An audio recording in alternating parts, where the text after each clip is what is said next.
Ladies and gentlemen, ATDF Everything in That Shelf presentation.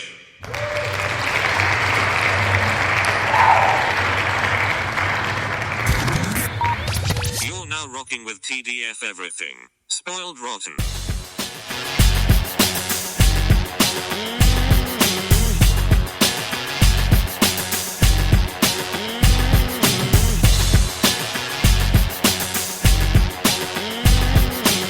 Spoiler alert. Welcome back, everybody. It's Spoiled Rotten, not with Ben. It's just Daniel for this episode, but I have an amazing guest. It is filmmaker Jeremy LaLonde. He is also part of the That Shelf podcast network. He's got Black Hole Films, which I've been on, and also, I've never told you to your face, but an idea I wish I thought of 100%. I was just like, damn, that's it. That's the one. It started off just as an excuse for me. Well, it started off, first of all, my friend Kevin Crix, who's a producer, and I were at a friend's birthday party and drinking and started to get really honest about all the film. We were looking at the AFI Top 100 list for some reason. I can't remember why. And then started to get really honest about the films we hadn't seen. Yep. And it just made me go, I should make because I have a list in my book of all the movies I haven't seen. I was like, well, I should make sure those are on the list. And then I had been wanting to do a podcast anyway for a while, but I didn't want to do one where I'm just sitting down and interviewing people. Right. I wanted to find like a fun way into it. And so that was, it just kind of combined the two things of me needing to check movies off my list. And also, I had built this screening room at my home that I just wanted to make sure got used. Right. And people don't really get together to watch movies anymore. That I did enjoy the aspect of like going over. I mean, we were doing a podcast as well, but just the idea of like going over and watching the movie for the first time, and it wasn't just like business. We got to have some fun with it. Yeah, and that's what I really enjoy. And so the podcast is almost like secondary for that. It's about me like getting to hang out with fun people and watch movies and chat about them. Yep. Like I used to do in college all the time, and we never do anymore. Yeah, I think the last time I did it was like 2013 or something. Like I was just like, my friend just was like, "Hey, I have this movie," and like he came over and it was actually Ben, so we started doing this podcast not because of that, just we were going to be talking about movies anyway. But yeah, I was just like, this is such a great idea, like that kind of framework of how to get the podcast done. So yeah, and there's something fun about just making someone process their thoughts right away when they just watch for the first time. That was the big thing, because when I did the other version of my podcast, Let's Discuss Films, it was just whatever movie you want to do, and we're watching it in real time. So like, you kind of go off course, and you don't really have a focused dialogue. Yeah. But like, that idea of not coming prepared with any notes, because I've never seen the movie, was great. I thought that was I really liked it. Yeah, it's fun. But you have a movie out, The Go-Getters, which I watched last night. And I thoroughly enjoyed. I'm not just saying that because you're here. I legitimately, there was something about the humor that really got me. There was like it was kind of like a dirty Bugs Bunny, maybe even like Woody Woodpecker style of like humor that like just I really like. It's all the humor that my mom would get mad at me for watching, but I'm just like, I don't know why I like these people going at it this way, but it really worked for me. So. Yeah, thank you. Yeah, that's a great way to describe. I love the cartoon reference, because it's not. I mean, they're not cartoon characters, but they kind of. I mean, they're two characters that on paper you should not like. Yes, but because of I feel like maybe it was like the slapstick nature of it that you kind of just like, I'm on board, or I was just on board, because yes, otherwise they could come off as just like grating and you wouldn't like them. But there was something about. I was really on their journey, and sorry, but we should say ahead of time, I will be spoiling the movie as I gush over it. But so pause it right now. Go watch it. It's on iTunes. It's on all the VOD services. Very easy to find it in North America, especially. Yeah. You can even get a hard copy in some places. Yes, you can. Bay Street Video. Bay Street Video is selling it. But if you're in the States, there's Barnes & Noble is carrying it, and boom. Target, I believe. I just came from Target. I was in the States 2 weeks ago, nice. And I was like, I miss having a Target. We had them very briefly here. Yeah, just like a really short period of time. But yeah, so that was the big thing for me, was that style of humor just really worked for me, and I thought it softened what could have been a hard to get along with group of people. Yeah, it's tough because it's like we didn't. I mean, there's tons of movies about people of that type that are just super grounded and super gritty, and in a very specific tone. And it's not that I don't like those kind of movies or don't strive to make movies like that either. At some point, but for this, there was something just kind of delightful and reveling in the absurdity of these two terrible people. Mm-hmm. And what was I going to say? What I was going to say is I wasn't so far removed that I didn't still feel away when it's Lacey. Yeah. Is like when cerebral poly is like, hey, you still need your medication and the pills.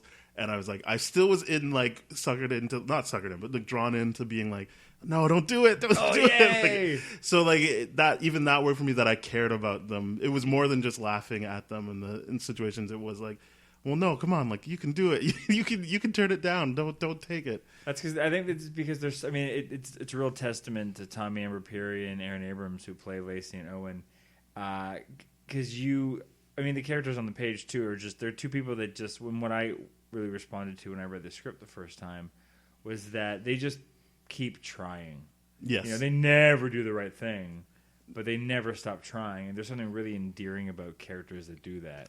So I guess, there was kind of like a Wile E. Coyote. I know I keep going back to that, but there was that kind of thing of all right, back to the drawing board. What are we going to do? What's the next scheme? What's the next game? And I should say for the listeners that the movie is about these two losers. One of them is actually a hooker, but they're trying to just get out of Toronto. I don't know if you flat out say Toronto, but you mention a lot of different neighborhoods. We don't. We say they're going to Brockville. Yeah, so they're trying to get to Brockville.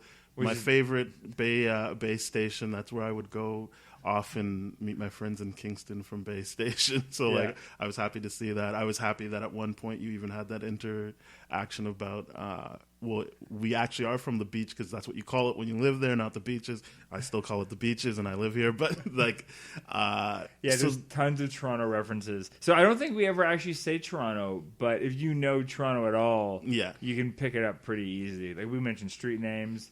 We mentioned the Shoe Museum. That's one of my favorite jokes. Someplace I still haven't been. So when he was like, you should go to the Shoe Museum, I was like, maybe I should go to the Shoe Museum. Why? Because it's for fucking losers? Yes. That's the answer. I was just like, oh, well, now I don't want to go. But there was a period of my childhood where I was never in the class that went to the Bata Shoe Museum for a field trip. It's amazing. I went once with someone I was dating at the time. But bonkers. It's kind of amazing, and I think they change. I don't know how they keep fresh exhibits in that thing, but I'm not a shoe person, so I shouldn't judge. I'm gonna have to go. I feel like there's just something about it that big thing for me that you had.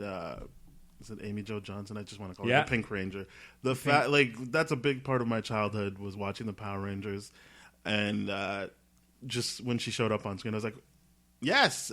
Then I read up and realized she's moved to Toronto, but she lives not too far from here. Oh wow, she's in the hood. Okay. It was really because the movie is basically just the two of them going on stinky adventures for a lot of it, and so it's almost what was fun was kind of going through the script and being like, oh, there's all these great little day player roles that would be just great cameos for people that I know and that are friends. And Amy's a filmmaker now.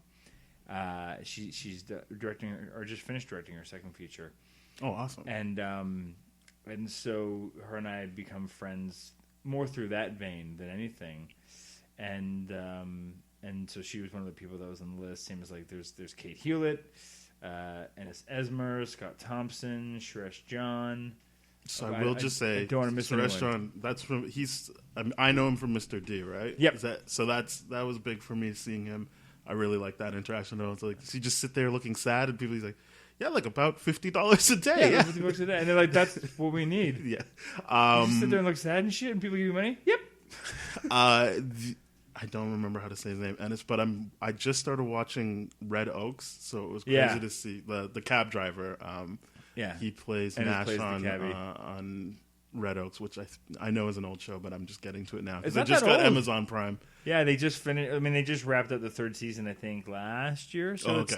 it's still fairly fresh. Okay, good. I was just like, oh, maybe I shouldn't bring it up and be like this new thing, but I thoroughly enjoyed that, and I liked that it was a kind of a change of pace for him in this as well. He's like the voice of reason in this Yes. movie. Yeah, I just worked with very calmly, like, you can pay or you can go to jail. Yeah, he's like he pulls up by the police station and we can get it. Yeah, they try to scam. For those who are crazy and like to listen to spoiler heavy podcasts, Yeah. having not seen a movie, and is who's been in lots of my stuff. I worked with him a lot, and he's great. He plays the cab driver who they try to rip off. But they want him to drive to Brockville, first of all, which is ridiculous because it's like a 3-hour drive or something like that. It's near Ottawa. I was put off when they were like, now take us to Broad. I was like, oh, I thought they were just going somewhere else. Like, I didn't realize, but it all works out. Yeah, he's like, I can't leave the GTA. And he's like, Aaron, fuck, I love that moment with Aaron when he's just beating the fuck out of the crab. He's like, I don't think you can stab through that. He's like, no, you think I can? He's like, I don't the think fuck through it. Man, it's like, when did you start putting glass in here? It's like, oh, they're new. We just got them in. That was great. So Aaron wrote it, right? Or Aaron wrote it co-wrote with his usual writing partner, Brendan Gall, who is one of the head writers on Blind Spot. Okay. Which is an NBC show, so he's out there doing that now, and that just got picked up. Martin Garrow is the creator or showrunner of that, and they worked with Martin before too. Aaron wrote Young People Fucking, which Martin directed way back when, and he and Martin and Aaron and Ennis and all those guys have been friends for forever. Okay. And so Ennis is on Blind Spot as a regular now, and Aaron reoccurs on it. So it's like Martin keeps it close to the family. I like that. So we've never had a feature film director on the show. I think we've had TV directors. What's the process of like getting a script like that, and like kind of how does that work? Like, how closely do you work with the writer? Or do you? Yeah, so it was the first time I directed someone else's writing. Okay. So how it came to be was that my producing partner, Jordan Walker, a couple of years ago, a couple of years before we made the movie together, he and I made a movie called How to Plan an Orgy in a Small Town. Which I remember seeing trailers for. So when you said I could be on your podcast, I was like, holy shit, I know this guy. Oh, yay!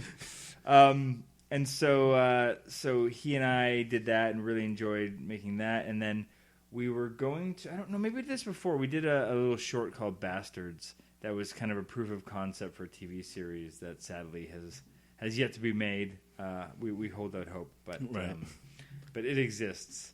And so we, at the same time, Jordan was doing another short through the Bravo Fact program back when it still existed.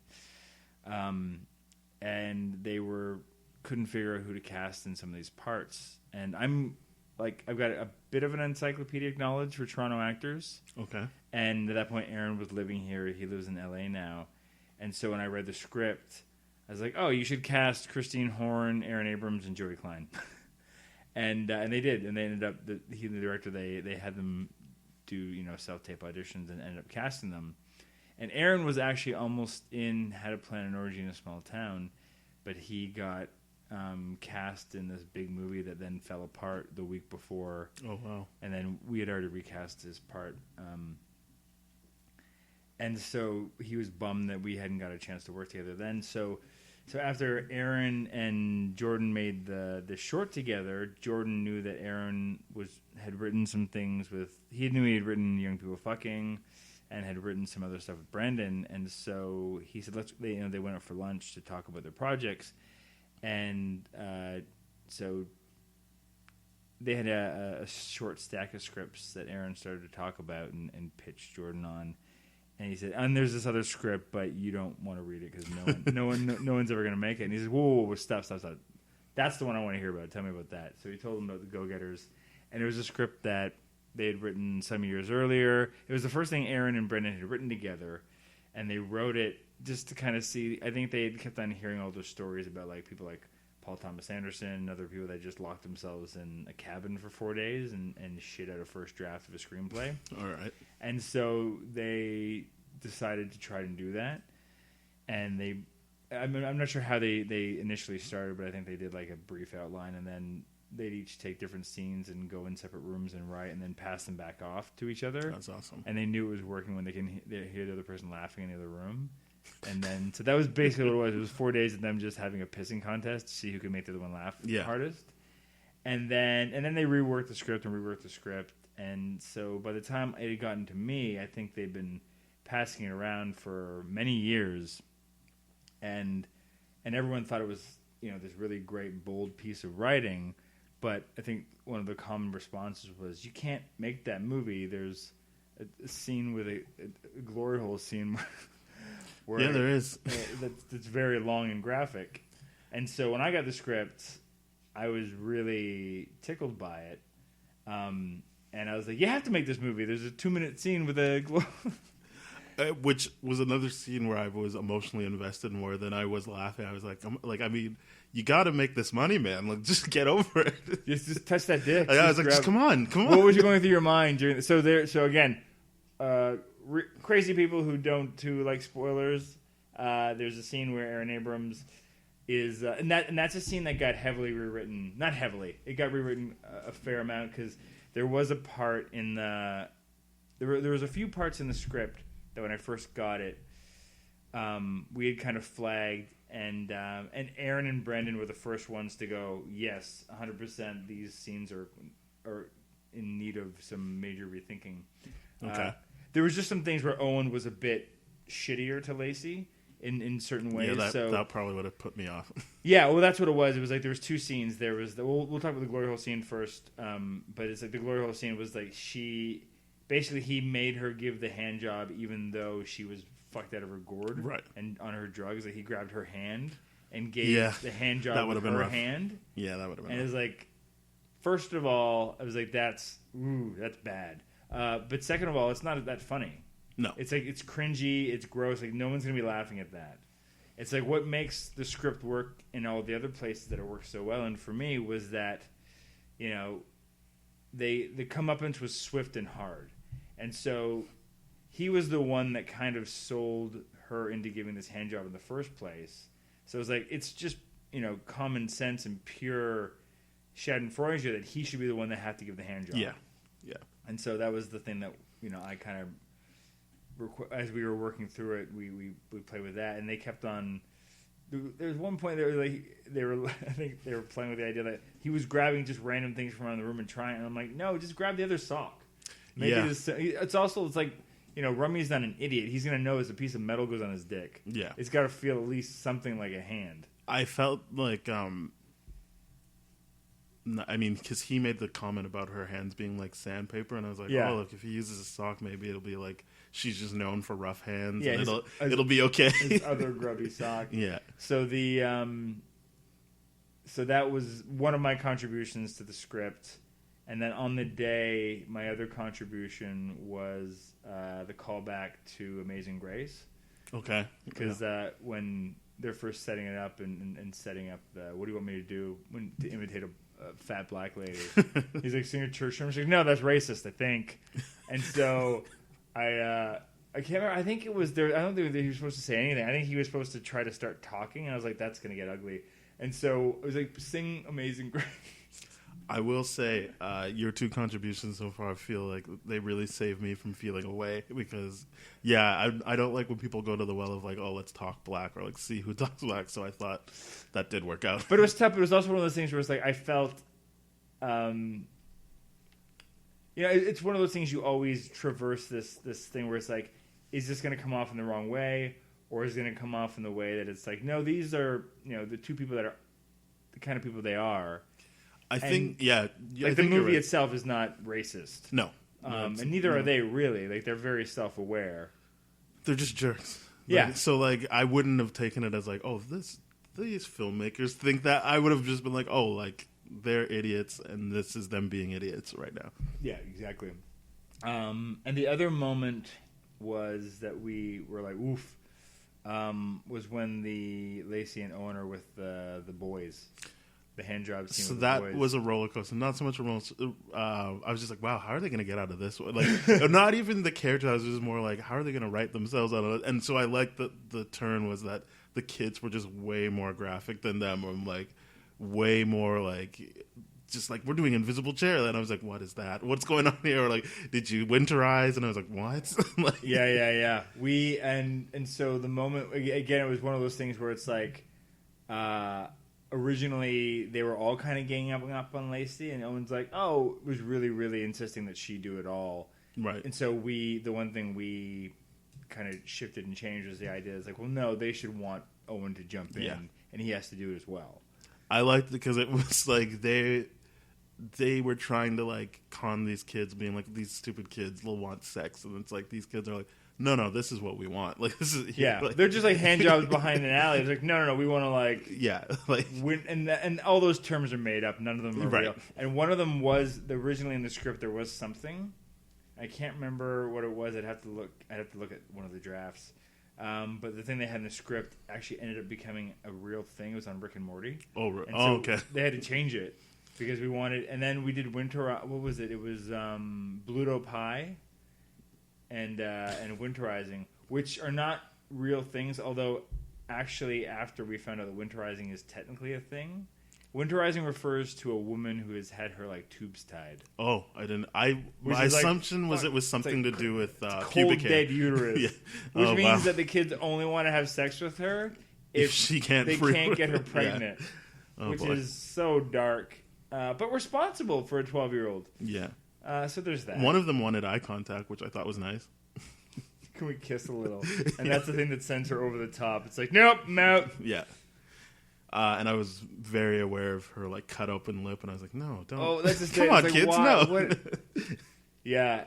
What was always really, really lovely during screenings of the film at festivals and when it was released was every single time. And this is one of those things where it's like, you know, when you're making a movie like this, you kind of know where the laughs are, Right. and they usually pretty much hit. And there's always like, you know where the big laughs are, and you hope for some of the little laughs throughout, which are always different in every screening. But what I get off on is the little gasps and the murmurs at certain points. And whenever we cut to that shot of them with the kids in the forest, all of a sudden it was like, at least half the audience is like, Yeah. take a gap, like, oh, what are they going to do? Oh, no. Or you just hear that, you're like, no. It's like, yes.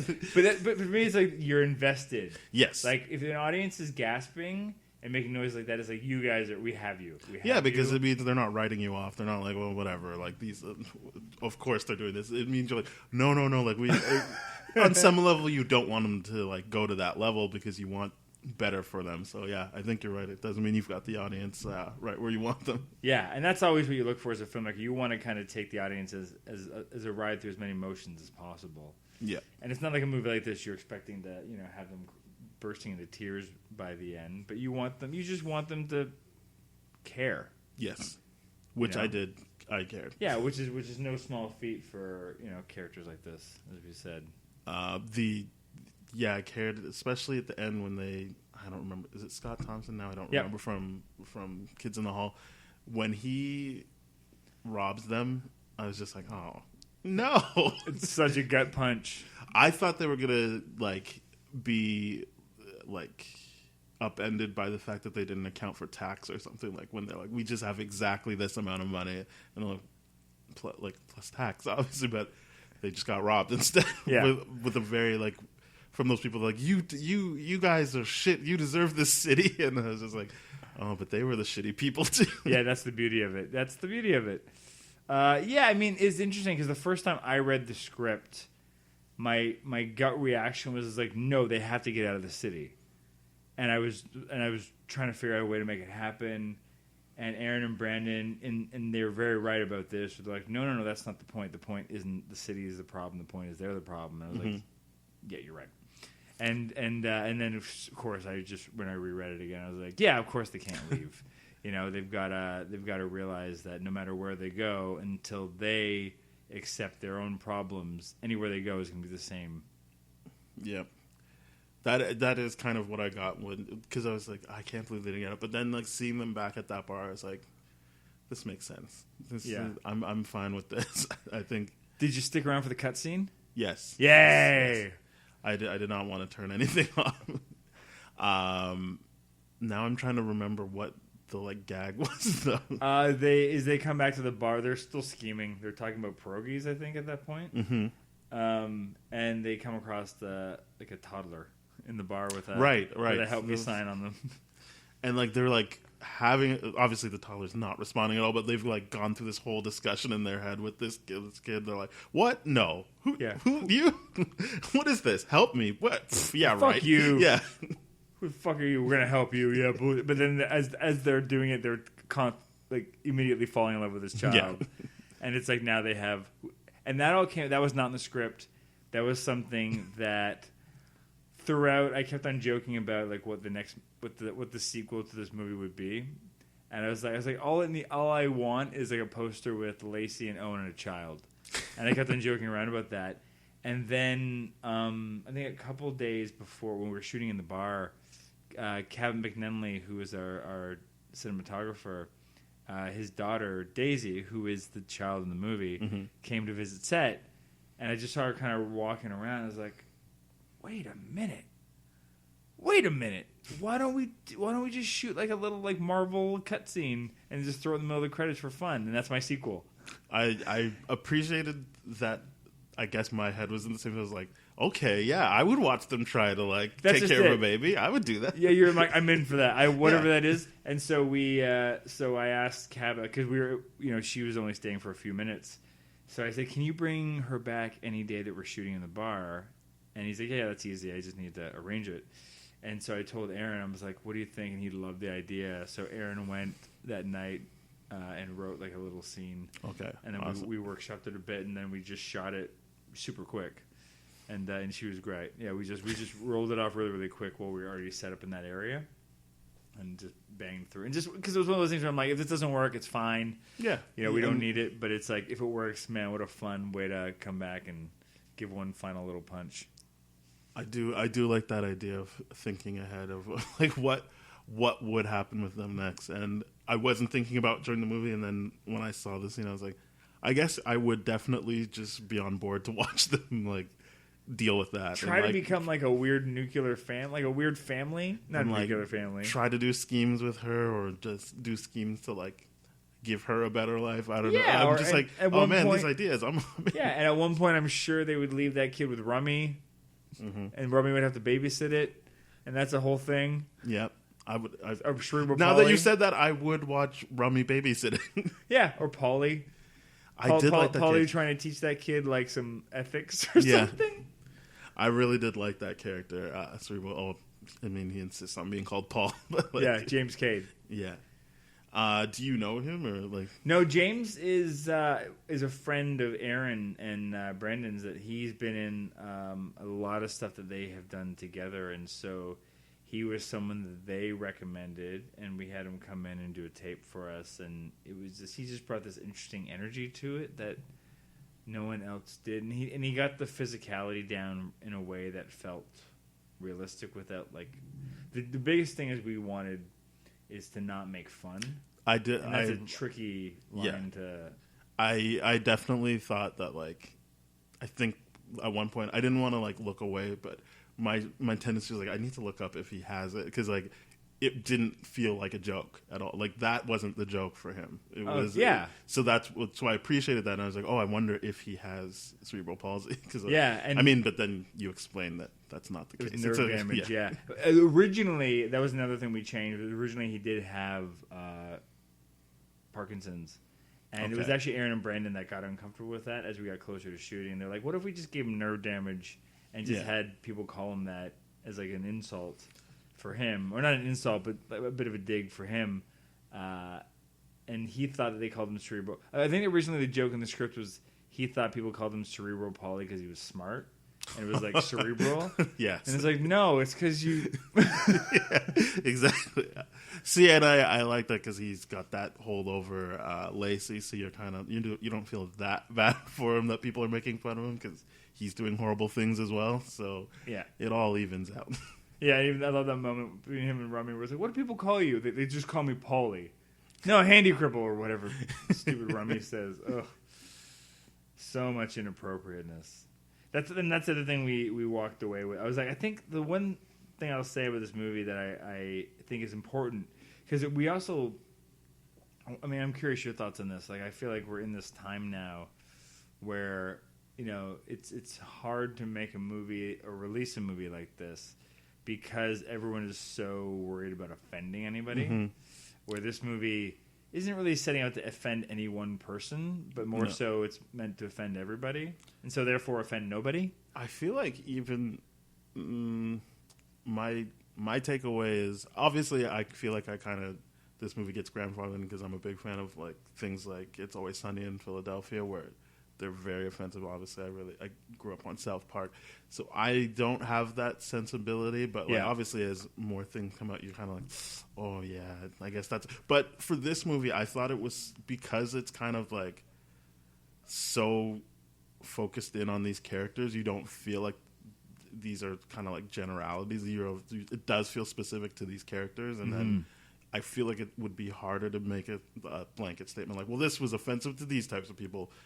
I mean, for me anyway, watching it, I felt like it was like the jokes are on the people in the movie and no one else. Yeah, they're idiots. Yes, and they have a comeuppance for every single bad thing they do.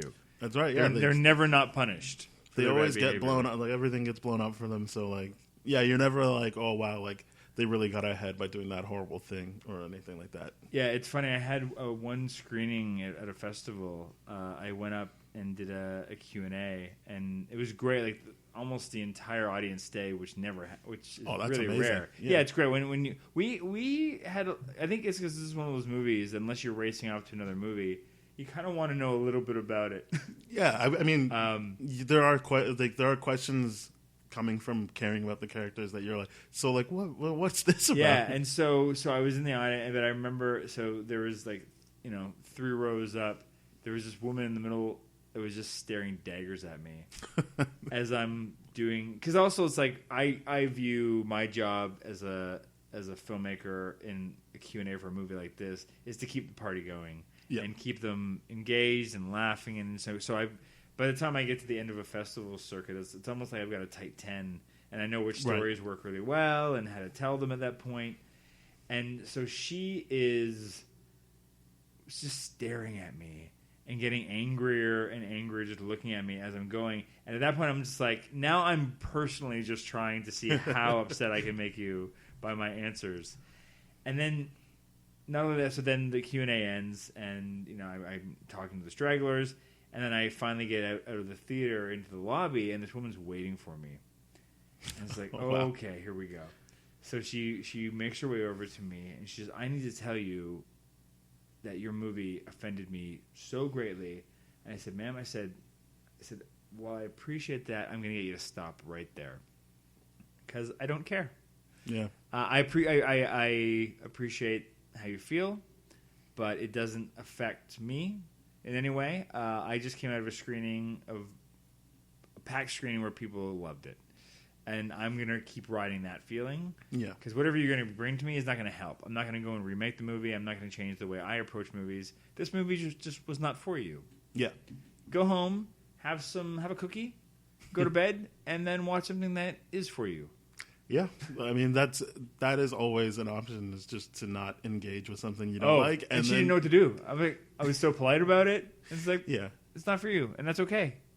I mean, unless she had to review it or something, you can always feel comfortable being like, I mean, there's so many other things you could be doing. You didn't have to stay and get offended. Well, and we were really surprised.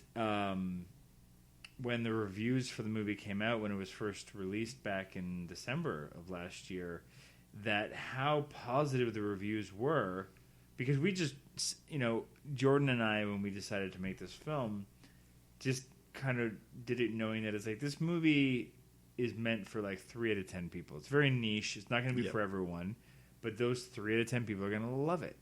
And that's all we need. That's all we need to make for this film to be a success in the end. And so many of the reviews came out, just really seemed to get it. And I think one of my favorite ones said something like, when a movie opens with a man being peed on in a back alley, the movie firmly plants a gauntlet saying those who are offended easy need not continue. And that's just it. It's like, it's this kind of movie. It does not creep up on you in terms of like. No. I think it's And so you got it right. we were so happy that the reviews seemed to get it. Yeah. And even the one really negative review we got from one of the Canadian papers, as I'm reading the review and the way they're describing the movie, I was like, this makes me want to see it. Like the way you're kind of describing exactly the movie we made. It's just you didn't like it. Yeah. And that's okay. And I think that's important too. Is like if you can take a look at the work and be like, yeah, I'm proud of this. Like this is what I would want to see, because you're right. Like at the end of the day, if someone's offended or they didn't like it, then yeah, it wasn't made for them, and not every movie is. No, I can't. And that's just it. It's like if you're gonna make a movie like this, you just can't pander to anybody. You've gotta make that movie. Otherwise, you're gonna half-ass it, and then it's the people that really like, edgy, provocative material are gonna go like, oh, they didn't go far enough. Yep. They didn't push it, and we try to find that balance where between pushing it, but also making sure that you cared about these people, because it's so easy. It's tough because throughout the whole movie, these they're screaming at each other the whole time, and Which I still like though. Yeah, and that was one of our concerns too. Are people going to get tired of just the constant screeching? And I'm sure some people do, but the majority of people don't seem to mind it too terribly. I mean, obviously the movie worked for me because I thought it came at the right times. Like, they would be frustrated if they're like. I mean, I guess that speaks to me buying into them and their desires of wanting to get out of here. So yeah, they're in frustrating situations. So it makes sense that they're deflecting or trying to get angry and at themselves by getting angry at the other person. Yeah, and watching them be angry is hilarious. Yeah. That was the big thing. Is the two leads are amazing in terms of getting just the right type of anger. Yeah, and it's interesting because so Aaron is one of the co-writers, so he's been with the script since day one, and so and he knows all the nuances, and he kind of knows how the rhythms are in his head, and so bringing Tommy in with not a ton of preparation. We just spent a couple sessions together, the three of us, back and forth, and just because I always felt what I really liked about the dialogue is that there felt like there was some kind of rhythm to it. Yes, not quite iambic pentameter. I never say that word properly. Iambic pentameter. There we go. I still I've read a lot of Shakespeare and done a lot. I even can't have do it. I even have the text where they're showing you, and I'm like, it's metered. Yeah. I like it, but I can't do it. I don't know what that cadence is. Yeah, but there is a rhythm to this dialogue where if you pull words out or add words, it doesn't quite work. And right. So not that we were sticklers for where the commas are, but it was getting everyone on the same rhythm took a little bit of doing. But once we got there, it just felt like magic. Yeah, happening. It does really work. As I said, I'm just repeating myself here, but okay. Yeah, the fact that it just seemed like they're on a certain frequency, and it worked because I never got tired of them getting angry at each other, and I didn't care about the yelling, which is something that can turn me off sometimes. So. Yeah, they're an old married couple from the get-go. Yeah, just really picking at each other. Yeah, I really like that. I feel like I've listened to a lot of director podcasts, and now I don't remember any of the questions they asked, other than you kind of spoke to some form of rehearsing to get them on the same page, but I guess the other aspect of it is, which interests me, is do you storyboard or do you? With this, yeah, I did do some storyboarding for this because there are so many. I don't typically. I do for action-y sequences, right? Because otherwise, talkie scenes are pretty simple. Either you're doing some kind of coverage. Although I try to get away from that. I don't really love that. I love to make sure scenes have a real point of view and have a reason. Mm-hmm. I mean, what I do is I come up with rules for the movie. Okay. And one that I had for this one was that to always, except for when Lacey and Owen were just alone just together, mm-hmm. that I always treated them as a unit. And so whenever they're with other people, I didn't ever shoot singles on them. Oh, okay. So it's just they're always in a two-shot. I'm I'm gonna do another rewatch just to Yeah. like see that, because I love hearing stuff like that. So it's a small little subtle thing that I don't think you. It's not the kind of thing that you would ever notice the first time you watch it, because you shouldn't. It's not. It's Right. But it's the kind of thing that you subconsciously go, "Oh, these two belong together," right.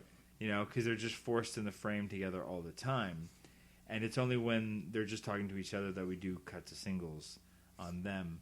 But I really want, and that was the thing that was. I think it took both Tommy and Aaron, a day or two to get used to the idea that when I'm there, because most of their scenes are with other people. Yeah. Was that they would never have a safety to me to go into one of them. I'd have the other person to cut to usually. Yeah. But I explained it's really important for me that you two share the frame and bounce off of each other. That's really cool. So that was, I demanded that of them to some extent. But so stuff like that, it was like I always wanted to make sure they were sharing the frame. And what else did I do in this one? That was the main thing. Mm-hmm. And then some storyboarding. So it's like some of the sequences when they're running around, and then when there's a sequence where Aaron gets hit by a car, which was I love people getting hit by cars in movies, not in real life, but I've seen it happen in real life. So this, I don't want this to be misconstrued. I am able to separate movie and TV stuff. There's something about it that even in serious movies, I have to stifle laughter. It just works for me. Yeah. And it worked. And I knew you were building up to it in this movie, and I was like, I can't wait. And you felt it coming? Oh yeah, but it paid off. I was just like, yes. Oh, good. Yeah, and so that was something that we storyboarded because we had to do, and that was our one expensive effect shot because we had a wire rigged up, so there was a wire, and we had to paint it out and remove it and do all this other stuff because they didn't want to do. I think technically the way he's hit, he would probably do a barrel roll over the car. But I'm I've seen that a million times. I don't want to. Which, when I saw a real life thing, that's what happened. Yeah, barrel roll over the car. They go over. I was like, I want him to get hit and thrown. Okay, yeah, and so that worked for me. So it's not necessarily a super realistic throw, or I mean, what would happen in real life, but that's kind of what I wanted anyway. I wanted him to be thrown by the car. So and it is a stunt double. It's not Aaron. Okay. So it was a guy that put a rig on, and so he's being pulled by a wire that's attached to there's a telephone pole on the right side of the frame that with a wire, and so he was yanked, and then we shot a clean plate, and we just shot a little bit wide because the whole movie has this handheld feel, right? So those are both clean, so that way we could, roto out the wires, and then applied a kind of an unsteady look to the shot, so it still has the handheld feel the rest of the movie does. Because I was gonna say I didn't think it was a double. I was like, how'd they do that? Because it just looked like it was Aaron getting hit by a car. Yeah, which is the guy who's great. We only see him by the back of the head. It's very quick too. It's the whole thing's only going to last, and that's one of my big things in comedy, physical comedy, is that what was important for me because there were so many ways that the stunt guy was trying to sell it to me, and other people were like, oh, if you just shoot it this way, we can do it really simple and easy. And I was like, yeah, but then I think it doesn't look real. I was like, I want to see the car hit him and he goes flying and land on the ground all in the same frame. Yeah. And I think, and it's the same as the shot where Lacey punches him and he does that amazing turnaround and lands on the ground. I was like, I want to see her hit him spin around, and him hit the ground. I was like, I don't want to cut to the ground and he enters the frame. No, that is important. I think I think comedy, what makes it funny, I think physical, people getting hurt is funny from far away. Yes. Obviously, because I like people getting hit by cars. But, you put it in words that makes me understand why I really responded to it in this movie in particular, is that there weren't cuts where you could obviously be like, oh, he can just fall into frame and that's fine. It's all one motion, or it looks like all one motion. Yeah, the audience is only going to gasp when they see it happening, and it's like, holy fuck, that person actually got hit by a car. Yeah, exactly. Which I definitely thought. I was like, wow, good for him, man. He really took that hit. Yeah, and we took forced perspective too, so it's actually he's about 3 feet in front. We had a stunt driver that had to skid to a halt at a very specific spot, but there was a 2 or 3 foot gap where the stunt performer was so that he could be pulled. So it took us all morning to do that shot because just getting the timing of when the car landed and the pull happened. Because we were doing that trick they do in Lord of the Rings. So it looks like it's Sirian hitting McKellen him. is so big. It's right there. Yeah. Yeah, so it was basically using that same force perspective technique. But that one was tough because literally the timing had to be just so. And he had to stand at he had to land because he's walking out to the road at the same time and the car's got to land. So it's about like the timing and the orientation had to be just perfect. But it's also one of those... The challenge is one of those things where, you know, when you do a stunt like that, you don't want to make the performer do it over and over and over again because there is always a risk of someone getting hurt, and that's the last thing you want to have happen. And so you kind of agree that you'll only do it 2 or 3 times, like for real once you're going. So it was a lot of just practicing of where will he land and the car stop. So we didn't always do the pull. Okay. We'd have a mat there so we could land on the mat, as opposed to landing on the road. And then I think we ended up doing it... We only had to do it twice for real. Oh, okay. I guess I never think about the repetition of stunts. I think of let's run that scene again, like the dialogue or whatever, but I guess, you would have to do stunts a couple of times. Yeah, because they tend to get paid per take. Oh, okay. Like, I think that you set an agreement for a certain number, and it's usually not that many. And then if you want any in addition to that, then you do. But that's under the condition. It's not like, I did it once, but it didn't work. You know, it's not that. I see what you're saying. If it doesn't work, they still have to get one clean. Yeah. If they do a clean one that works, as long as they're still not hurt or injured, obviously. But it's like basically it's like because you have the stunt performer, but then you've also got a stunt supervisor, and so if the stunt supervisor is like, no, it looks good, then that's your one.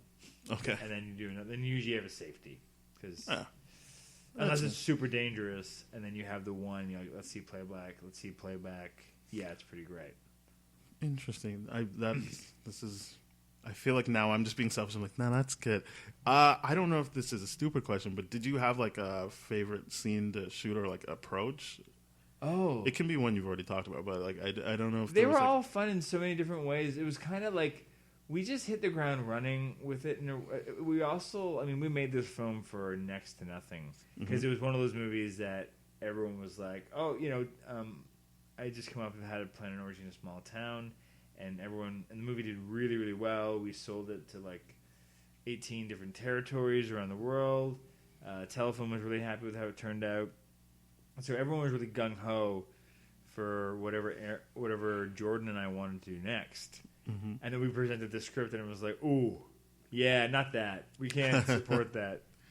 Although Telefilm came back around and helped support our release with some marketing money. But they didn't come on board for production. So we ended up just raising the money through crowdfunding and an amazing angel investor. But what was great about it was that we were just able to make the movie we wanted to make. Nobody had any say but us. So, which is, a rare occasion, but that's kind of, the thing you give up for having money to throw problems at. You don't have any money, but you get to make the movie you want to make. And so a lot of the Jordan, my producing partner, also teaches at Toronto Film School and some other places. And so we had, our key crew, our keys, like our DP and our production designer. And then a lot of the support crew is just made up of students who wanted experience. And, that's awesome. And were willing to work for next to nothing and sometimes nothing. Some of them were just there as volunteers. But they got to do positions that they normally wouldn't get coming out of film school on a film and get some kind of mentorship that way. And so, for me, it was really important that, they were excited about the project too and really on board. And so the first couple of days of shooting they were like, what the fuck are we making? And the way we were approaching it. So like the first scene we shot was the scene with Suresh and them ripping off the panhandler. And we were on Bloor Street near like Sherburne and right where I used to work actually. I know where they are. Yeah, so the first, we shot the dialogue stuff with Suresh, and then we had built because we didn't have like a steady cam or money for a steady. Well, that's not true. We have the last shot of the movie when they're in the bar, and it's that big long shot that's going through the whole bar. We had the steady cam operator from Zero Dark 30. Oh wow, who's a Toronto guy. So that we didn't know it was a Toronto guy. Someone called in a favor, and we got that guy for a half a day. But we couldn't, because steady cam operators get paid a lot of money, and you can't have them every day. But normally for a shot like that where you're running down the street chasing two people down the street, you'd have, tracks set up, all this stuff. We didn't have any of that. We didn't have the money. We didn't have the time to lay it. So what Cabot came up with was taking this giant wash tub, which is like, it's not really a wash tub, it's an equipment bin. It's like usually you would just this big giant white rectangular bin on wheels. Okay. That you'd normally just use to store like gear, like grip stands. I think I've seen them. Yeah. Before, yes. Yeah, they're on all movie sets. And so what Cabot had the grips do was rig it up so that it had like two poles on the end that they could hold and push. And then he rigged up some apple boxes inside. An apple boxes. I hear the term all the time, and I just assume I know what it is. So an apple box, and it showed like a half apple, a quarter apple. So an apple box is like basically the size of, if you go to a market, you probably see people carrying apple boxes. And it's like the big wooden things, and there's kind of like a big slat. It's a big wooden box. Yeah, and they have them in different sizes, and so usually it's often an actor will stand on like a quarter apple, which is like a quarter of an apple box. Just so that they're a bit taller, or the eye line is often what happens. Sometimes people just sit on them because they're comfortable. They're not comfortable. But anyway, so he rigged up a series of apple boxes inside is like where he could sit. And then, what we were using for shooting the movie was this thing called an easy rig, which is kind of like a backpack. Oh, wow. Where, so as opposed to a camera operator having to just put the camera on their shoulder to do handheld, what it is that this backpack that has an arm that goes up and over and dangles like a wire that you attach the camera to. And so it allows the operator to kind of move it around, but it also helps support the weight a little bit better. So their arm, so they don't have one arm that just gets sore. And so Cabot sat in this wash tub with the camera on this easy rig just dangling, and the grips just pushed this thing racing down the street. Shit. And I was running in front of them or behind them. We put locations people on the corners of the street and just say, hey, by the way, we're shooting something really, really quick. Yeah. So just watch out. They're going to be coming through in a second.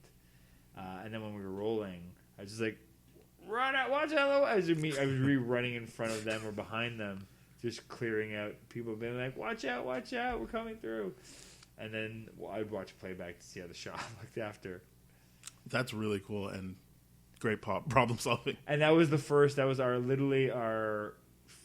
second thing we shot, and the crew was like, what the hell is this? Like, we're just running down Bay Street or Bloor Street just doing stuff like this. And then the second day we shot was the day in with the kids in the forest. Okay.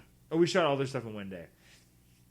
And it was really fun because what we did, it was one of those things, so when you audition kids, and kids get parts in movies, their parents often just get excited by the fact their kid is now in a movie or a TV show. And so what I really wanted to make sure of, I was like, and also they're all, 12 years old or so. And so their parents, legally have to be there on set with them all day. Mm-hmm. And you never really know what parents are going to be like. They can be kind of, sometimes you get just crazy ones. Yeah. We got very lucky. All the parents were totally cool. But we didn't know that. And oftentimes, when I've talked to people who cast kids and things, they almost, when it comes down to two kids that they can't choose between, they usually try to figure out what the parents are like. And that can sometimes be a deciding factor. If the parents of one are like crazy, or just like tough shit for that kid. Well, because they're gonna have to spend time with that parent as well, right? Exactly. But so when we got to our holding location that day, before we went out, normally we would just like get it ready and head out to the location. I said, why don't we just everyone come into like our kind of break room? I'd love to just run through the scenes. So we'll just do a quick, not even a rehearsal. We'll just do like a quick little table read. Okay. And so that way everyone knows what the work is for today. because I wanted to make sure I could look at the parents and see if they were gonna see if they were. I wanted to make sure this wasn't the first time they were hearing the script. Okay, Because yeah. sometimes that happens. And that's why I thought you were going where it was like they're just happy that the kid got in. They're like, wait, what's going on in this? Yeah, and so I was like, I don't want to get out in the middle of the woods with these kids, and their parents are like, what are you making my child say? Yeah. So I just wanted to make sure they had all read the script, they knew what was going on, and they all had, so that was good. But what was great was looking around the room and seeing the crew members who hadn't clearly read the whole script, and they're just looking at like, what the fuck are we? Like, and not in a bad way. They were just constantly impressed that they were working on something like this. Something like this. That is like, what are we doing today? Yeah. It's like, well, today's glory hole day, and nothing dull on that set. no, we didn't have many dull days. Yeah, that's amazing. I think I'm gonna transition now. Okay. As people know, usually on this podcast we spoil a comic book movie, but this time we spoiled your movie. I mean, the Pink Power Rangers in it, so it's got some of that. It's got some of that sci-fi cred. Yeah, but we do like to talk about comic book movies on this show whenever possible. So before you came over, I asked you to think about your favorite comic book movies, and even if you wanted to get into your favorite villain or your performance. I made lists. Okay, because you said you wanted my top 3 villains and my top 5. I'm into it. And I made a bigger list, but I think I actually narrowed it down to 6. That's fine. I just didn't want to put too much pressure on you to go to 10. I am willing to listen to all of them. Yeah, and I tried to, because it's the kind of thing is that I could just pick 10 Marvel movies, I'm sure. That's my problem, is I'm just like, oh, I guess I can't just do all the Marvel movies. Yeah, so what I tried to do is go, what are like, 5 or it ended up being 6 movies that I'm like, I think these are really unique variations on the genre. So they're not all movies you would necessarily think of. I mean, That's not true. Most of them you would. But I think that are really exemplary of comics. Like, I didn't even have the list. It's not one of my 6 or even one of my 10 because I didn't love the adaptation. But like something like Scott Pilgrim is an example of something. See, I really like Scott Pilgrim. Did you read the books? No, I read them after the fact, and I realized what people probably didn't like about the movie. And here's the thing: I need to rewatch it now because I have a much more separation from the books and the movies because I haven't read the books in a while. But those books really connected with me hard, and what I really loved about them is that they take place over the course of like I think 2 years or something. Okay, and it's about like a real long-term relationship. They end up, Scott and Ramona end up living together at some point. And they really like get into this emotional relationship, and it's kind of about how hard it is to be a couple. Right. But the problem is the movie is like it takes place over a couple of days, and it's not really about how hard it is to be a couple. It's kind of just like who's he going to pick, and so so I understand why they had to condense everything and do all that. But I guess for me, it just for the stuff that I really connected to in the book that I thought was kind of the whole point of them. I felt wasn't in the movie, and so that was my issue with it. But that's also just me going, this is what I would have done if I was to make it. I think I don't know why I'm saying was. I'm a big Edgar Wright fan, so that helped. The fact that it's set in Toronto and they actually say it's in Toronto, they reference Brampton. I was just like, don't get me wrong, I understand why people don't always set things in Canada, but like, they film here so often that it was nice that the story was about Toronto as well. Yeah, it was a big movie. It was a budgeted movie, and they shot it here. They didn't, it could have been so easy for them to go, okay, great, we'll adapt this thing, but we're going to make it in New York. And also, my cousin is in it. If you blink, you will miss him. But like my cousin being in it also made me be like, oh, cool. And just hearing stories from the set from him when he was talking about it, I was just like, I'm already primed to like this movie. Like it just worked for me. But I understood that like.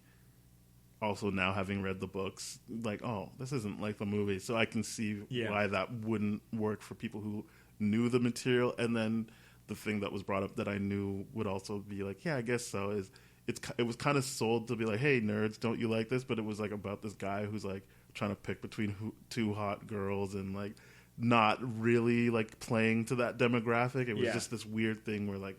The marketing didn't work. Yeah, I'm going to revisit it at some point. It's one of those ones that I'd actually like to do on my podcast. And I think I don't think I do it with him on the podcast, but it's also my son. I think it's getting closer to the age where I think he might dig it, and I'd love to know his take on it without reading the books. Yeah, I think it. Unfortunately, it works best if you've never read the book. Yeah, well, that's just it, because you don't have. Again, because that's just the way what it was. It was just like the thing. Yeah, and it's just an element for me that I thought was crucial to the heart of it. Was just absent, and so that was just me. But again, that's fine. It was just that's what I. He just broke my heart. That's all. Anyway, so that was not one of my movies. Fair enough. I don't even have these in order. Oh, it's so hard to put in order. You just got to be like, these are in the top, whatever. Yeah, I mean, I'm going to go with probably the most unlikely first. Road to Perdition.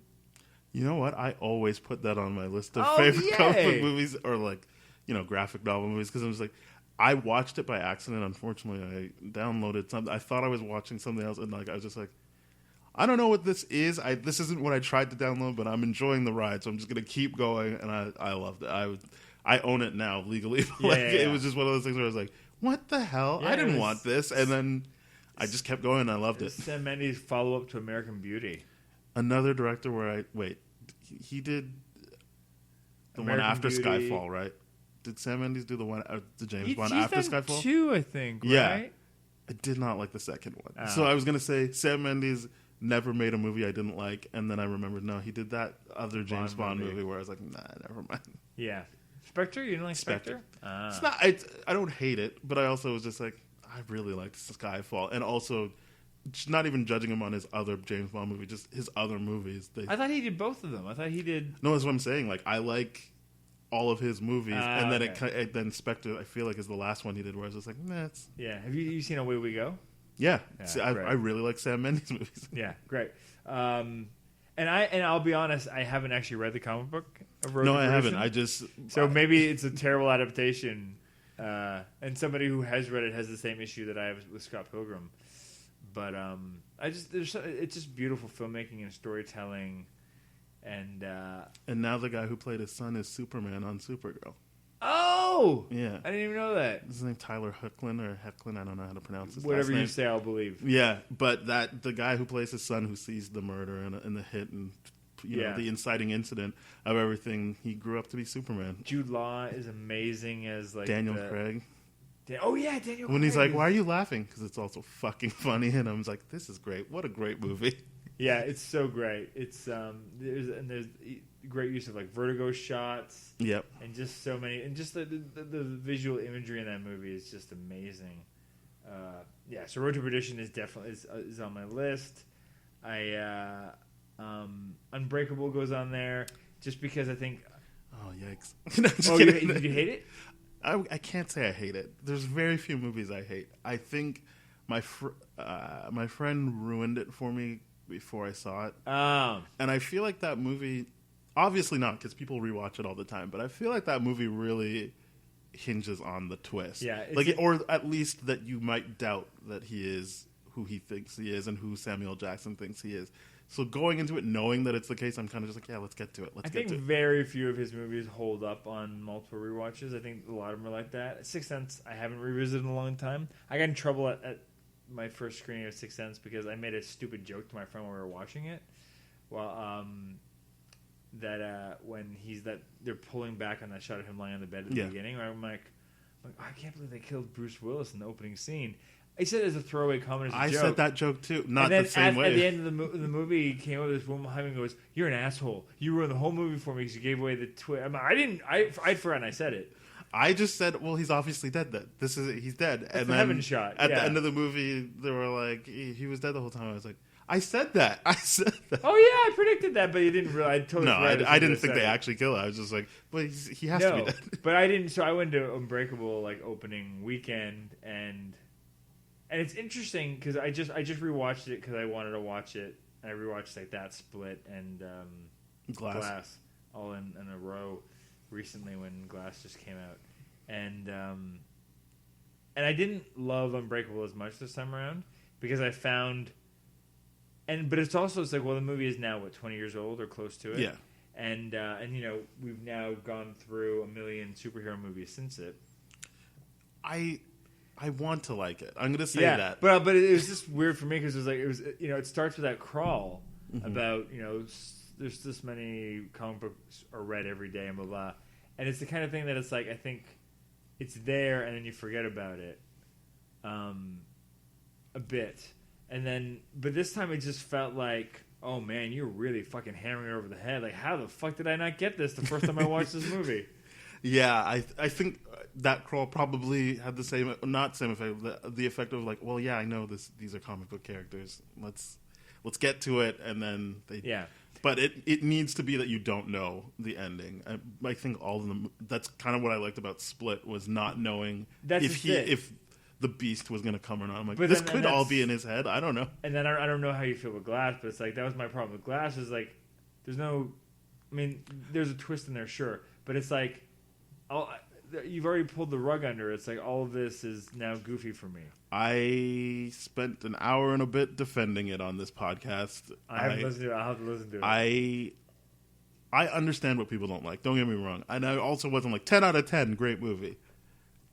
It worked for me only because of the subverted expectations of people thinking they know what's going to happen. Yeah. That's mirroring what's happening to people like Sarah Paulson in the movie. I'm not going to spoil Glass on this episode, I guess, because we might be bringing in new listeners for you. Yeah. But episode 80 of this podcast is all about Glass, so people can hear my take on that. But I just thought there was a consistency to how things went that worked for me. And yeah, other than that, yeah, the arguments I make get right into spoiling it. So I won't. And then, so again, like these are in no particular order. Logan. Yeah, that's a good one. It's kind of obvious. I think it's one of those. I think the rest of these choices are gonna be like, yeah, of course you picked that. But it's like Logan is just one of those. It's just a great, noir. Yeah. One, and I picked up the Blu-ray I have comes with a black and white version of it. See, I still have to watch the black and white version. It's great. I have been by Ben. I've been told that it is amazing. And what I really love about it more than anything is just kind of like how Professor Xavier is treated. Like he's kind of lost his mind. Yeah. And it's just I know it's just and it's also the first time we're really seeing Wolverine, just all out Wolverine. This is the first all. I mean, for me, X2 was like. When he actually stabs the guy in the chest, I was like, "Oh my goodness, we're doing it! It's going finally. We're going for it." But there's no denying that Logan actually shows you like a proper Wolverine. Like that was the first time you got to like really have Wolverine on the screen. Yeah, and the kid was great. Just so much beautiful imagery. It's just a really well made film that kind of stands on its own, but also just pays tribute to all that came before it. Yes. I mean, I think my thing was I wish if it was his last one that he got to interact with some of the X-Men, but that doesn't make it a bad movie. It just is what I want. But they're all dead. No, I know.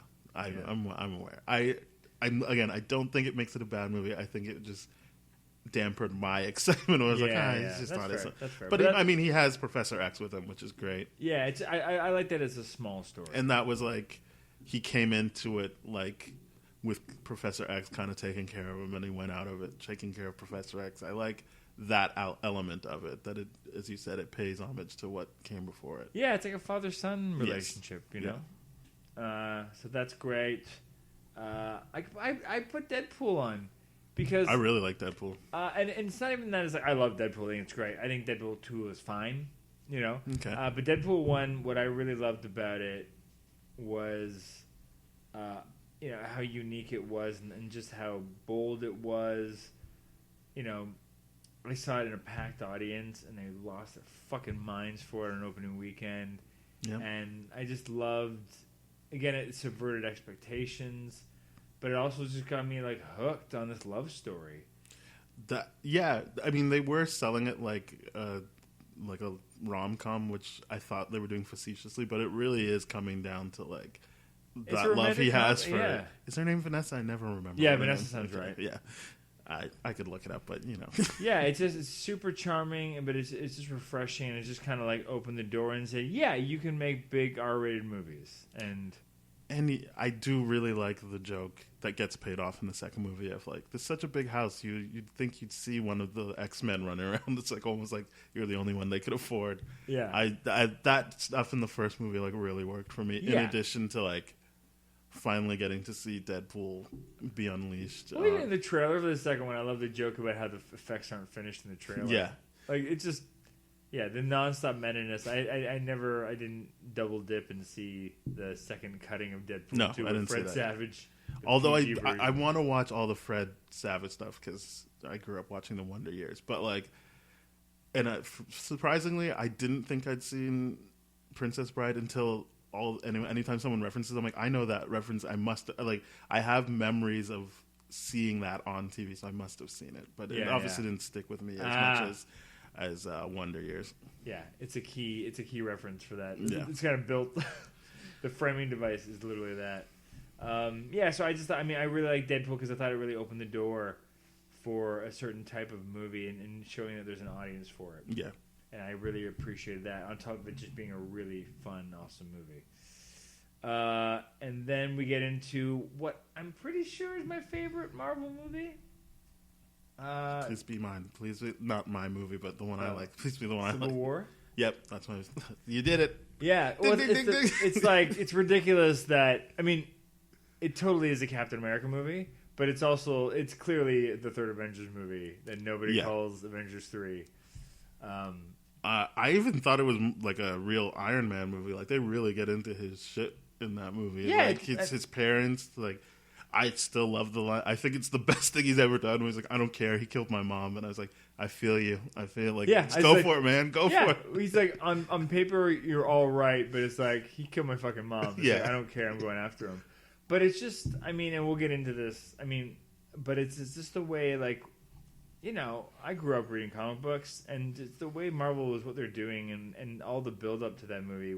They started planting the scenes in Ultron of Tony and Cap's kind of riff, and and Civil War, started. I guess it started just before that, but it's like the aftershocks of that are still being felt. Yeah, that's. I think even last episode we did on the podcast, we talked about how like cool it is that like I guess people's like, oh, like whatever, they didn't kill anyone off in Civil War, but like they're still dealing with they destroyed the Avengers. That's what I'm saying. Like, and the Russo said that too. Right after Infinity War came out, they were like, everyone's like, so how are you bringing back the people that got dusted? And they're like, I don't think people are paying attention. Like, our first movie, we killed off S.H.I.E.L.D. Like, it's done. It's never coming back. And then, like, our second movie, we killed the Avengers. Like, that's done. Never coming back. Yeah. And then this movie, we just killed off all those characters. Like, we're not interested in bringing things back. We break things. And I was like, it's true. Like, they're still dealing with, like, what happened in Civil War. Yeah, and that's what I really, truly appreciate is what Marvel has done with their cinematic universe, is that there's stakes to it, and that things have lasting effects. Yeah, like War Machine's still walking around with his metal legs and stuff. Like, that was my big thing. Was like, I'm glad they didn't kill him so much as just have him be a solid reminder to Tony of like what all this can do. Yeah, that's just it. They're not impervious. Yeah, and as much as clearly they're going to reverse some of the deaths from Infinity War. Everyone that disappeared will undisappear, but that doesn't mean that we're not going to. There's still going to be ramifications. Like, no one's going to walk away from Avengers 4. Not everyone. Yeah. There's going to be some. I'm not ready for it, but it's going to happen. And it's so soon. Yeah. It's so soon. I'm so excited. Because what I liked about Civil War is that as a concept, I didn't want it. Like, I remember when they announced it, I was like, I don't want Civil War. Not because I'd read it. Because you knew it was going to happen. But I know that that's them infighting and breaking apart, and I was just like, no, but... Because you're not ready for it. No, I just want them to be friends and to get along. It's why, like, I don't even know if this is, but like that first Ninja Turtles movie, I'm like, why does Raphael have to break them up all the time? I just want them to be friends and to get along. But Civil War worked. That's not interesting. Yeah. And then my last movie will be no surprise to anybody is The Dark Knight. Yep, that's up there for me. It's you watch that and you're like, it's just perfect. It's a perfect film. From beginning to end, it's so smart. Everyone is just like, every character is doing their best all the time. They're always doing the smartest thing, and it's got a villain that just throws left and right turns, and it's about chaos. It's about chaos versus control, and it's just so smart and well thought out. Yeah. I'm not going to say anything. I don't have anything to add to Dark Knight. I love it. I think I watch it at least once a year. I love it. Yeah, and even I watched it. I did the whole Dark Knight trilogy with my son for my podcast. Yeah, and he was and I was worried he was a bit too young for it, but he was just so drawn into it, and I think when I was asking him what he knew about Dark Knight before we watched it, he's like, the pencil trick. I was like, how the fuck do you know about the pencil trick? The pencil trick fucked me up, even though I knew it was coming. Dude. I think I read it in the reviews, and I was still like, whoa. That's it. It's like, okay, well, that's. I mean, as much as, and it's interesting. I was with a group of friends last night playing poker, and I can't remember how it came up, but we started talking about Jack Nicholson's Joker and how iconic and so many great lines. Yep. Of dialogue from Jack Nicholson in the movie, but it's like, and it's not that I want to say one is better than the other because they're uniquely their own. But man, what Heath does with that character is so great. And that last scene between them when he's dangling upside down, he says, "I feel like we're gonna do this forever." I remember the first time I saw that movie, sitting in the theater, and Heath had passed away by that point, and I fucking started crying. I didn't cry, but I was like, no, you won't be doing it forever. Yeah. That sucks. It got me. I was like, oh, and I love that they left it in because they could have cut that line out by that point. I don't get when people are like, oh, he just won an Oscar because he died. I'm like, that's a ridiculous performance. Like, I forgot that was Heath Ledger. Like, I was just watching The Joker. Like, he disappeared into that role. Like, that was great. It's just phenomenal. The physicality, everything, like the mannerisms, just like he's channeling something, and it's a flawless, perfect, engaging performance. Yeah, that is which is great. And it's interesting because what I really loved about Batman Begins was that it was the first time, because I found what was the problem with most of the Batman movies was that they always just focused on, and this is what most movies do that are a series of films. They focus on the villain and how cool and interesting the villain is, because usually they're the fresh character, they're the origin story. But what I loved about Batman Begins was that it had 4 or 5 villains in that movie, and but just think about Batman. Yeah, you're focusing on Batman, and so I loved that. But I think the Dark Knight got it right, where they had a great story for Bruce Wayne, but and it's not like Joker has an arc. No. It's pretty much set in stone. Like, he's just chaos. Which I appreciate. Like, there's 2 things I like. It's gas and gunpowder. And they're both cheap. That's a great scene. Yeah, it's so good. Anyway, so those are my picks. And I tried, because I also like, my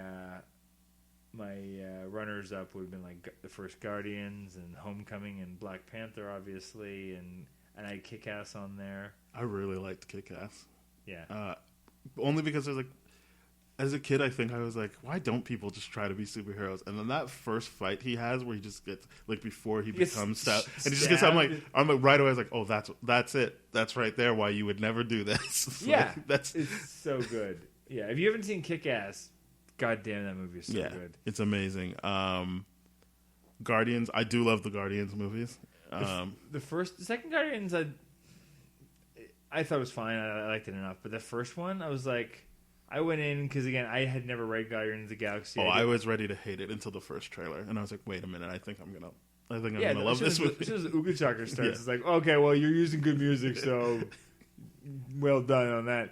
But that opening scene of Quill as a kid, my mom died of cancer when I was like 16. I'm sorry. So I was programmed for that scene to fuck me up. I was sitting in the theater by myself, fucking bawling, going, it's rough. Why is this goofy movie making me cry right away? I'm 5 minutes in, I'm bawling into my popcorn. Yeah, it is insane. Yeah. I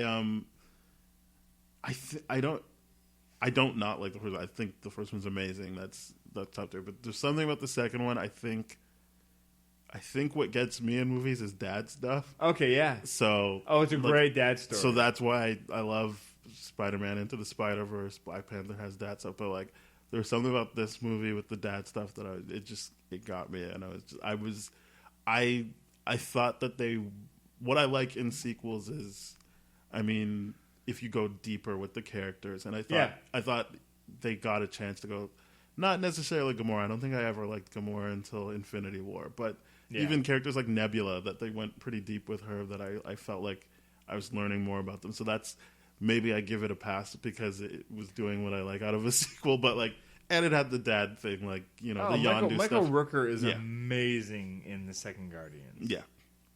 And Kurt Russell's a lot of fun. I'm a big Kurt Russell fan, so that also helped.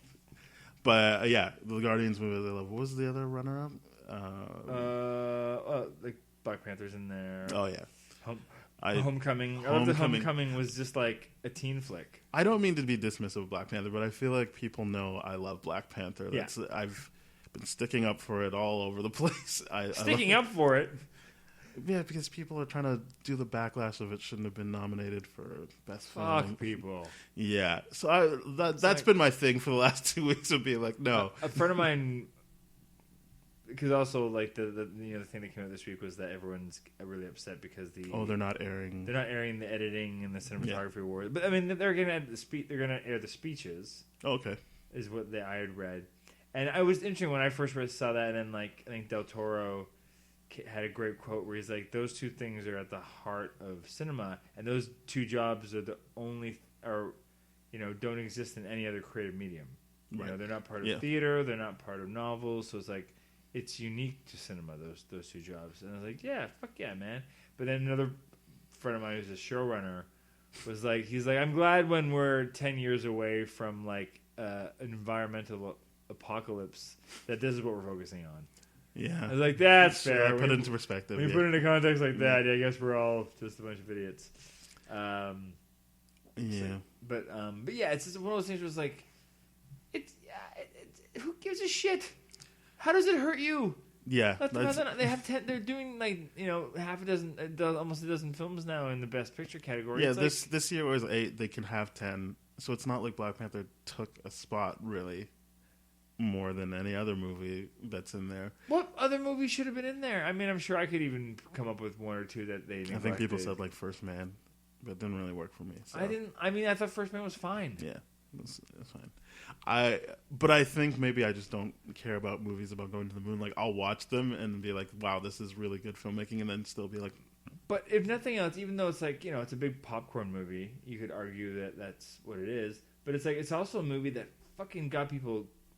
like, not riled up, but really, like, people talked about that movie. We're talking about Black Panther, right? Yeah. Yeah. I don't see the argument for it shouldn't be nominated, other than you're upset that it's the first comic book movie that got nominated. But people were upset when Beauty and the Beast was nominated for Best Picture. Yeah. Or the first time one of the foreign language films was nominated. People are like, well, they have their own category. Yeah. Well, here we are. But Homecoming, on a positive note, I loved that movie. I think my favorite superheroes are Batman and Spider-Man. So, like, I was definitely in the market for a good Spider-Man movie again. And I don't know why I tried to, like, play it cool with it when it first came out, but, like, every time I watch it, I'm like, this is amazing. Tom Holland's amazing. Tom Holland is so fucking good from the get-go. And, like, more than the Endgame trailer, I was looking forward to the Far From Home trailer, and that delivered for me, too. So I'm on board for all and that's things. a challenging trailer to cut when there's two movies in between that haven't come out yet. Yeah, I just love, and this is what I really love what Marvel has been doing since whatever shake-up internally they had during before Phase 4 was just really letting like the filmmakers put their tone stamp on. Like, I love that the Ant-Man movies are heist films. Yes. And that Homecoming is a coming of age movie and high school flick. And you're right down to the soundtrack and just some of those things. Great.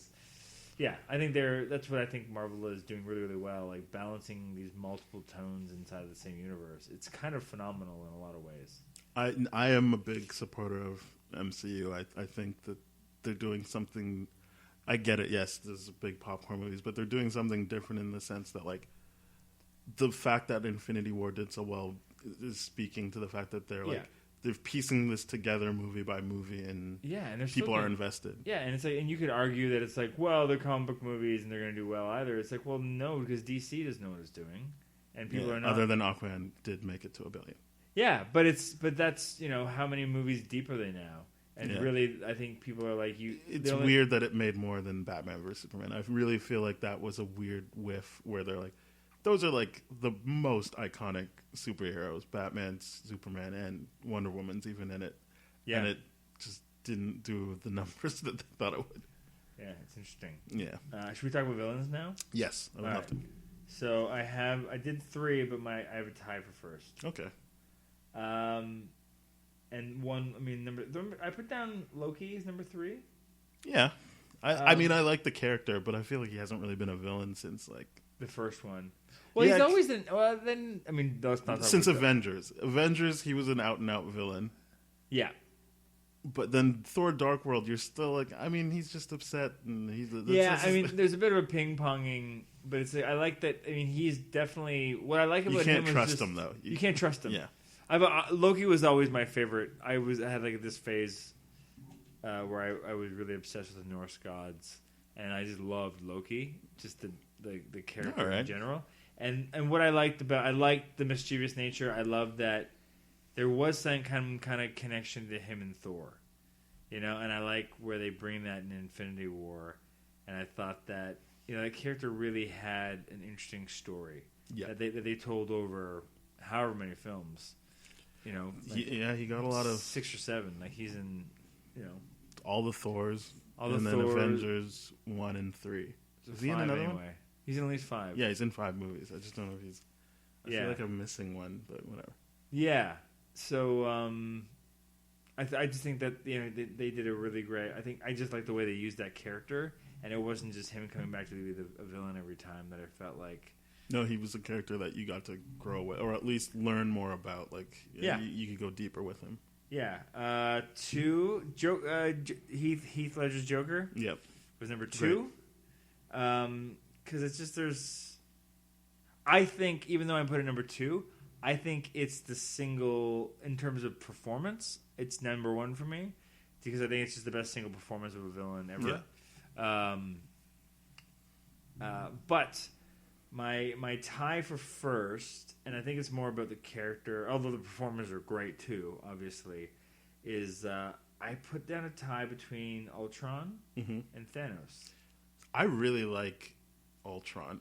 I was really, that was the one thing that bummed me out about the backlash against Age of Ultron, is people like, he's a stupid villain. Like, I really like that, like, idiosyncratic, like, that is like a weird performance. I really like it. Yeah, like both he and Thanos share. What I love about those two villains is they're both right. Yeah. Ultron, is designed to protect the Earth, and he sees them as a threat. Thanos could just make more for people. Like, he's right that there's not enough for people, but it doesn't mean he has to kill half the people. He can just make more for people. Yeah, that's fair. But it doesn't make him a bad villain. He is at the top for me. Like, he's one of the top 3 But villains. he's not doing it. He's not twirling a mustache. No. But that's what I like him. That's what I like about him, is that his logic is so dangerous. Because, like, yes, you can see, like, he thinks he's doing the right thing, which is always... And he's the only one willing to do it. Yeah, and that comes through in Infinity War. Like, he's really willing... Like, when he's got not all, but, like, Doctor Strange, Spider-Man, all those guys... on him, and like just that will that he's trying to like break through, because he just does not want to like fail at what he needs to do. Like, yeah, and as much as I think like there's some backlash against Age of Ultron, which I never really quite got. I like that movie, and but what I liked about Ultron too is he's just like this unstoppable force. Yeah, and he's like, you take him down, and there's another one coming. And, I really liked Ultron. But he's also got like part of Tony's brain, so he's got some quips here and there. That's what I liked. The kind of like, again, that like father-son thing of like him not wanting to be compared to Stark. That's how he cuts Claw's hand off, even just like that's what throws him off. Is like he's wheeling and dealing, and someone's like, hey, that's just like Tony Stark, and he's like, fuck you, no. Yeah, I'm not like him. Well, that was just wasn't there the joke that they someone almost it wasn't in every single film in Phase 2. Someone lost a hand. It was the Empire Strikes Back thing. Yeah. I don't know how that's. I mean, if that was a conscious or like someone noticed it and then was just like, let's just keep doing it. No, that was conscious. I think that was something because that everyone loses. I think Feige, that was one of his things.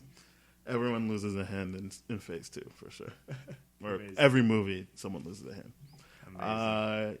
I like your picks for villains. I'm going to be honest. I'm happy that Ultron is in there. Yeah, the other two I just agree with. I just think they're Spader good. was like pretty enjoyable, and yeah, and also it's I mean, and what's great about both those characters is that the ramifications of their actions are it's true.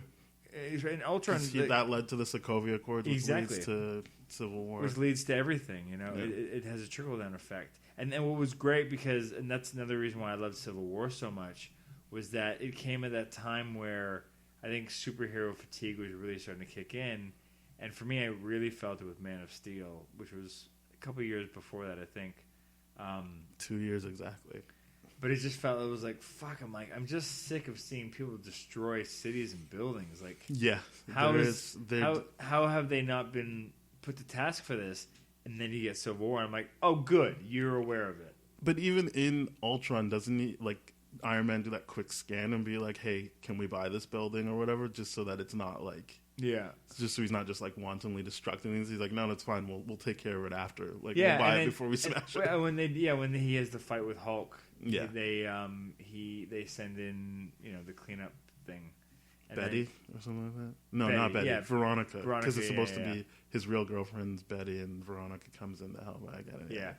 But there's the cleanup effort. But I love how they kind of turn that on its head too, in Homecoming, where you've got what's it called? What's the group's name that cleans up after superheroes? I used to know this because they were going to do a show about it, but now I don't remember. Yeah. They focus on it heavily in Homecoming. Yeah, it's like the first scene is all about. But I love that it's like, so Tony Stark goes and destroys buildings and then gets paid to clean them up. Yeah, it's government dealing. Like, I love that they have that point of view as well. I also liked Vulture as a Vulture's villain great. Yeah, mostly because I honestly didn't see it coming that he was what's her face's daughter. It's because we're all racist.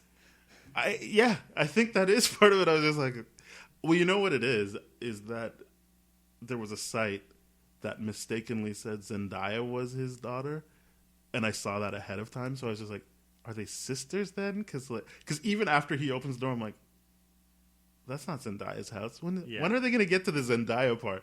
And so, like, I was already thrown off by that, and I was just like, well, yeah, I guess I should have seen that coming. And I love what they did. And the car ride to... I was just like, he's not even fighting. This is just amazing. This is... The tension in that scene is just fucking amazing. I remember sitting there going, this is amazing. Yeah. This is amazing. They're just sitting there looking at each other. And this is like one of the best fight scenes in any comic movie ever. It's so good. Because all you need is like, just they know... Oh, those are the best scenes when...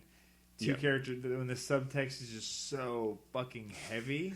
And just the way he laughs it off of, like, of all the reasons not to like your daughter's girlfriend or boyfriend. And I was just like, he's having a good time with this. But it's great because, again, it's like, it's a high school movie that's falling into all the tropes, but also just like doing the superhero thing. Yeah. Which is that it's like usually like the dad knows something about the boyfriend that the girlfriend doesn't know, but it's like, not that he's Spider-Man. Like, I've never seen that before. That was really well done. And I love, just from a nerd point of view of the reveal of who MJ was. People didn't like that. I really liked it. I thought it was done so well. So all my friends call me MJ. I'm like, yes. Especially because she was such a unique version of MJ. Yeah. She's not like the hot girl next door. No. And she's got the crush on him, kind of. Like, well, I guess this trailer shows that they both have crushes on each other now, but I like that there was that subtle thing through where she's like, I'm not stalking him, I just noticed things or whatever. Like, no, he quit that weeks ago. Yeah. And like, what is she doing over there in the corner? Yeah, no, I'm so excited. I just think it's such a unique version of that character that I'm super pumped for. All right. And then honorable mention to Spider-Verse. I love that movie. It's so good.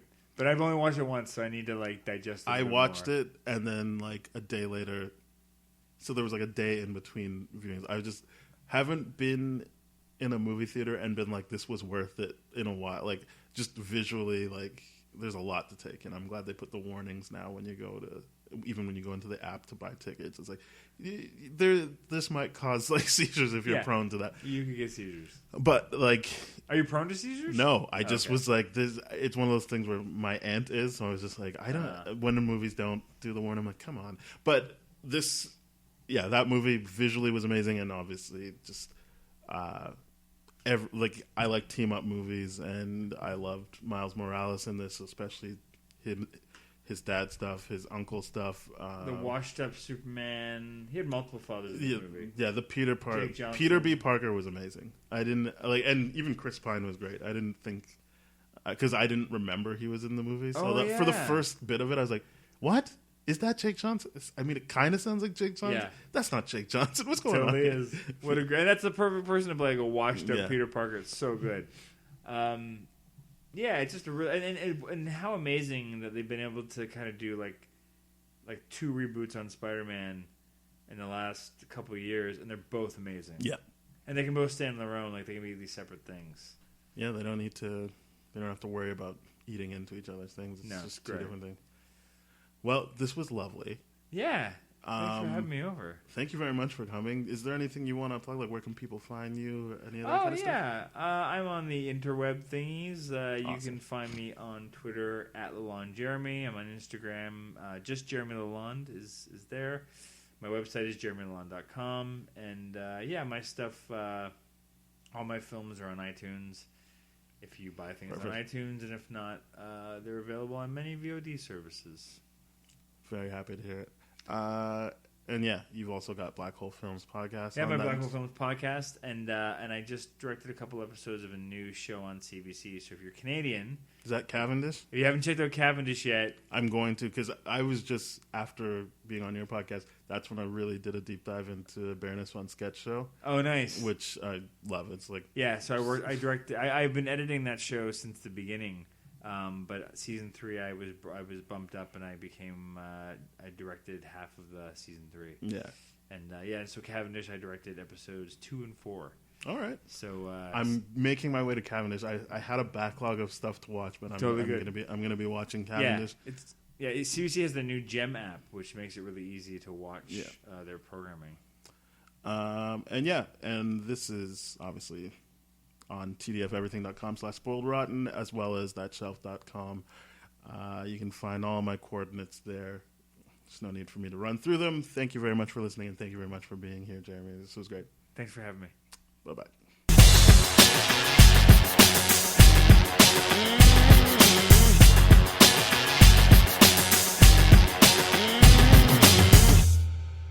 This has been a TDF Everything production, brah.